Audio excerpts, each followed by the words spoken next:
ചരിത്രപ്രസിദ്ധമായ നെഹ്റു ട്രോഫി ജലമേള നാളെ പുന്നമടക്കായലിൽ നടക്കും.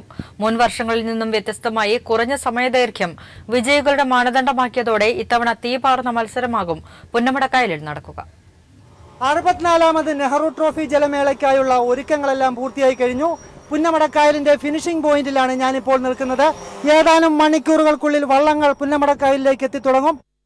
പ്രധാനമായും ഇത്തവണ പുന്നമടക്കായലിൽ നടക്കുന്നത് ചുണ്ടൻ വള്ളങ്ങളുടെ വാശിയേറിയ മത്സരങ്ങളാണ്. 25 ചുണ്ടനുകളാണ് ഇത്തവണ മത്സരിക്കുന്നത്.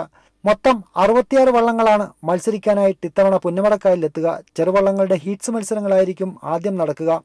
ഉച്ചയ്ക്ക് 2 മണിയോടെയാണ് ചുണ്ടൻ വള്ളങ്ങളുടെ ആദ്യപാദ മത്സരങ്ങൾ നടക്കുക. വൈകിട്ട് 5 മണിക്ക് ശേഷമായിരിക്കും ചുണ്ടൻ വള്ളങ്ങളുടെ ഫൈനൽ മത്സരങ്ങൾ നടക്കുന്നത്. കേരള ഗവർണർ ചടങ്ങിൽ മുഖ്യ അതിഥിയായിരിക്കും. സംസ്ഥാന മന്ത്രിമാരും മറ്റ് ജനപ്രതിനിധികളും മത്സരം കാണുന്നതിനായി കാലേക്കുട്ടി പുന്നമടക്കായലിൽ സ്ഥാപിച്ചിരിക്കുന്ന താൽക്കാലിക പവലിയനിലെത്തും. മുൻ വർഷങ്ങളിൽ നിന്നും വ്യത്യസ്തമായി കുറഞ്ഞ സമയം കൊണ്ട് ഫൈനലിൽ ഫിനിഷ് ചെയ്യുന്ന ടീമുകളായിരിക്കും ഇത്തവണ വിജയികളാകുക.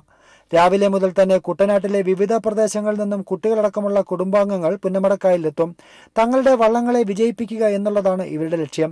കാരിച്ചാലു, വലിയ ജീവാഞ്ചിയോ, നടുഭാഗം, ചമ്പക്കുളം തുടങ്ങി കുട്ടനാട്ടിലെ പ്രിയപ്പെട്ട വള്ളങ്ങളെല്ലാം തന്നെ ഇത്തവണ മത്സരരംഗത്തുണ്ട്. അതുകൊണ്ട് തന്നെ മുൻ വർഷങ്ങളിൽ നിന്നും വ്യത്യസ്തമായി വളരെ വാശിയേറിയ ഒരു മത്സരമായിരിക്കും ഇത്തവണ പുന്നമടക്കായലിൽ നടക്കുക. കുട്ടനാടിന്റെ വർണ്ണ മനോഹരമായ ദൃശ്യങ്ങൾ പകർത്തിയ ക്യാമറാമാൻ സുരേഷ് കളേഴ്സിനൊപ്പം ഷാജഹാൻ, ന്യൂസ് ബ്യൂറോ, ആലപ്പുഴ.